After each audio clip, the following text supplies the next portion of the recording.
Al-Quran itu mukjizat terbesar, ikhwan. Jadi mukjizat terbesar pada kehidupan kita adalah Al-Quran. Apa bedanya mukjizat Nabi dengan mukjizat para nabi dan para rasul sebelum Rasulullah? Simple dan sederhana. Imam Nawawi menyampaikan semua mukjizat para nabi dan para rasul sebelum Rasulullah hilang dengan wafatnya para nabi dan para rasul. Tapi mukjizat Rasulullah, walaupun Rasulullah sudah wafat dan meninggal di samping Masjid Nabawi, atau sekarang sudah berada di dalam Masjid Nabawi, maka walaupun Rasulullah sudah meninggal, maka tidak pernah hilang mukjizat Rasulullah. Terus efeknya dan impactnya terus kita rasakan sampai nanti matahari terbit dari arah barat. Makanya orang kalau pengen mulia, simple dan sederhana, harus hidup Quran di dalam kehidupannya. Pendidikan itu kalau luar biasa, pendidikan itu harus membersamai Al-Quran. Karena sesungguhnya keberkahan hidup berbanding lurus dengan adanya Quran di antara denyut kehidupan manusia.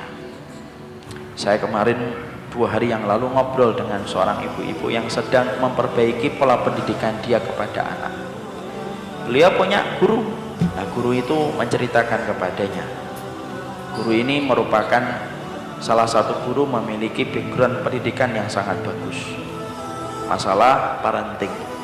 Dia ketika hamil, saat itu dia membaca Al-Quran, tapi selama hamil maka dia menghatamkan hanya sekali, dari bulan pertama sampai bulan ke-9.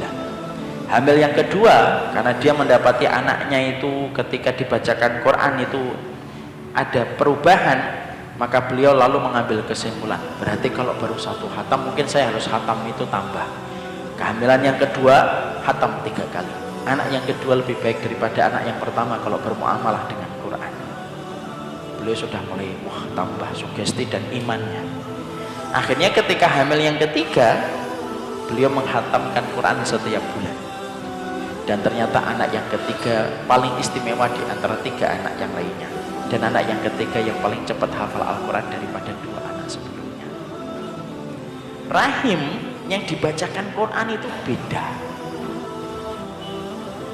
Masya Allah.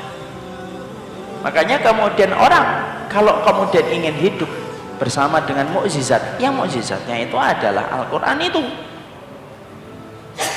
Makanya pendidikan anak yang pertama kali, kalau saya berkonsultasi setelah punya anak, saya konsultasi kepada banyak ustadz, orang-orang solih gitu. Mereka selalu berkata, Quran dulu, Quran dulu, Quran dulu. Makanya dulu para ulama itu mereka hidup ketika mereka sudah hidup bersama Al-Quran. Kalau Al-Quran itu sudah menjadi landasan, semua yang lainnya akan dimudahkan oleh Allah, karena mereka sudah mendapatkan mukjizat yang hidup di dada mereka, yaitu Quran. Makanya didik anak itu pertama kali harus Quran. Hafalkan Quran dulu baru yang lainnya. Masya Allah. Makanya kalau kemudian orang yang sudah bersama Al-Quran, maka Masya Allah, dia akan kemudian dibersamai oleh Allah Subhanahu wa Ta'ala.